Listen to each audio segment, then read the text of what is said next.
हाय!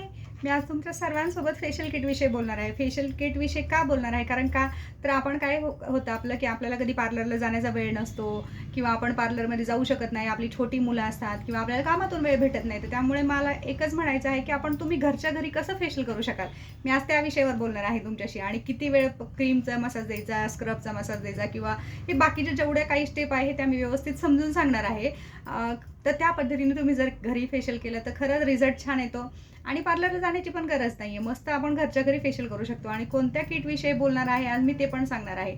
आज मी बोलणार आहे डिटॅन फेशियल किट असते. हे डिटॅन फेशियल किट आहे. हे दिसलं असेल. ओके, हां, इथे डिटॅन फेशियल किट आहे. हे फेशियल किटचा एवढा छान रिझल्ट आहे. सुंदर चेहरा होतो आणि मेन टॅनिंग निघून जाती आणि जो डल झालेला आपला म्हणजे असं खूप थकल्यासारखा स्किन होती ना, ते खूप छान त्याचा रिझल्ट आहे. मला माहिती आहे, कारण मी पण स्वतः करते आणि कस्टमरला पण ज्यांना केलं आहे त्यांना खूप छान रिझल्ट आलेला आहे. तर ते काय अवघड नसतं घरी फेशियल करणं. तर मी आज तुम्हाला त्याविषयी सांगणार आहे. तर त्यावर आपल्याला लिहिलेलं असतं 1 नंबर किंवा 2 नंबर, हे सगळे त्याच्यावर अंक दिलेले असतात. तर मग 1 नंबरचं काय असतं? हे क्लिन्झिंग. हे क्लिन्झिंग आपण 5 ते 10 मिनटं नेकपासून पूर्ण चेहरा छान असं मसाज करून घ्यायचं. हे आपल्या क्रीमसारखंच असतं. आता तुम्हाला सर्वांना माहिती असेल, पण माझं एक सांगण्याचं काम आहे सविस्तर, म्हणून मी आज तुम्हाला सांगते की हे क्रीमसारखं असतं किंवा काय असतं. तर ते क्लिन्झिंग आपण यूज करायचं 10 मिनटं. छान हे पूर्ण हा भाग आणि पूर्ण चेहरा, पूर्ण नेक वगैरे छान क्लीन करून घ्यायची आणि स्पंजनी छान पुसून घ्यायचं. पुसून घेतल्याच्या नंतर 2 नंबरचं काय असतं तर आपलं हे स्क्रब. स्क्रबवर पण 2 नंबर लिहिलेला असतो. हे स्क्रब यूज करायचं. स्क्रब जास्त वेळ करायचं नाही. स्क्रब का नाही करायचं? कारण आपल्या स्किनला रॅशेस येऊ शकतात आणि स्किन सोलू शकते. तर स्क्रब हे फक्त 2 ते 3 मिनटं, जास्तीत जास्त 5 मिनटं पण शक्यतो नाही करायचं. 2 ते 3 मिनटं करायचं, पण छान आपला स्क्रब करायचं. थोडंसं नेकला करायचं, आपल्या पूर्ण चेहऱ्याला करायचं. फक्त डोळ्यांना नाही करायचं हां. डोळ्यांचा हा पूर्ण जो आपला भाग आहे ना, तो खूप नाजूक असतो. त्याला बिलकुल करू नका. फक्त गालावर, आपल्या कपाळावर, नाकावर, म्हणजे सगळीकडे करा, फक्त डोळे सोडून. कारण डोळ्यांचा भाग हा नाजूक असतो, त्यामुळे ती स्किन तुमची सोलू शकते आणि रॅशेस होऊ शकतात. तर त्याला नाही करायचं. तर 2 ते 3 मिनटं आपण ते स्क्रब करायचं. 2 ते 3 मिनटं स्क्रब करून झाल्याच्या नंतर परत स्पंजनी पुसून घ्या. पुसून घेतल्याच्या नंतर वाफ घ्यायची. वाफेचं जर मशीन असेल तर वाफ घ्या. नसेल मशीन तर गरम पाणी गॅसवर गरम करा आणि छान उकळू द्या. उकळून झाल्याच्या नंतर डोक्यावर टॉवेल घ्या. टॉवेल घेऊन छान वाफ बसती, तसं तुम्ही वाफ घेऊ शकता. तशी वाफ घेतल्याच्या नंतर ते मग आपण जे हे असतं रिमूव्ह करायचं, व्हाईटेस्ट ब्लॅकेस्ट रिमूव्ह करण्याचं असतं. तुम्हाला मी दाखवते आहे माझ्याकडे. हे बघा, असं हे इकडनं आपलं इथं आपले नाकाचा जो भाग, इथे ब्लॅकेट्स, व्हाईटेट्स किंवा पिंपल्स असेल तर ते रिमूव्ह करायचे. तर हे स्क्रब झाल्याच्या नंतर, वाफ घेऊन झाल्याच्या नंतर करायचं हां.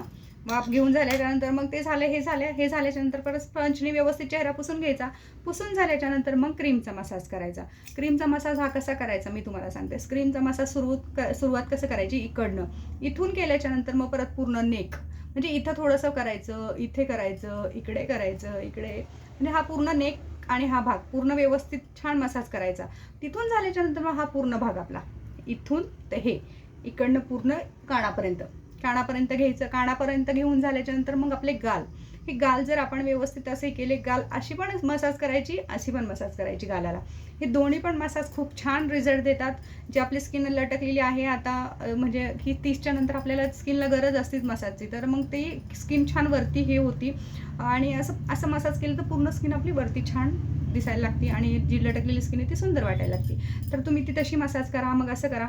आणि जर डोळ्यांना मसाज करायचे असेल तर डोळ्यांचा मसाज सांगते. फक्त हे 2 जे बोटं आहेत ना आपले, हेच फक्त असे फिरवायचे पूर्ण आपल्या डोळ्यांना. जो आपला खोल खड्डा जो डोळ्याचा असतो तो, परत डोळ्यांच्या फक्त असं नॉर्मली, जास्त रगडायचं नाही. ते झाल्याच्या नंतर मग आपलं ॲब्रो झाल्याच्या नंतर मग आपलं कपाळ, आणि हे सगळं असं वरती घ्यायचे, असं खाली नाही ओढायचं. त्यामुळे मसाज तशी करा.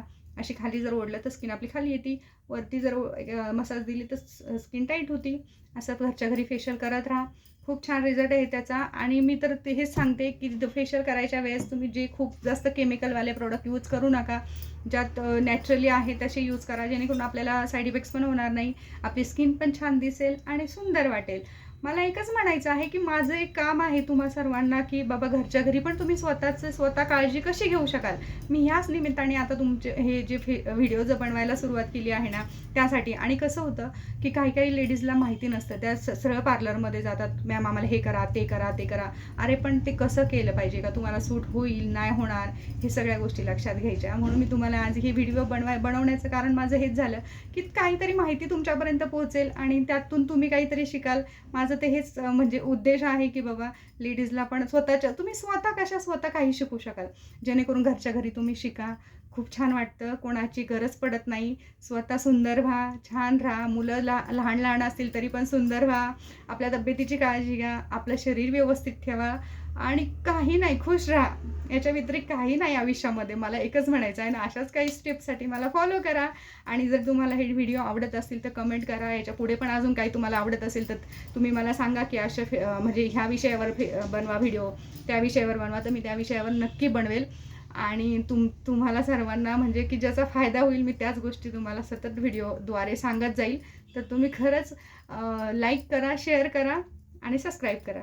धन्यवाद.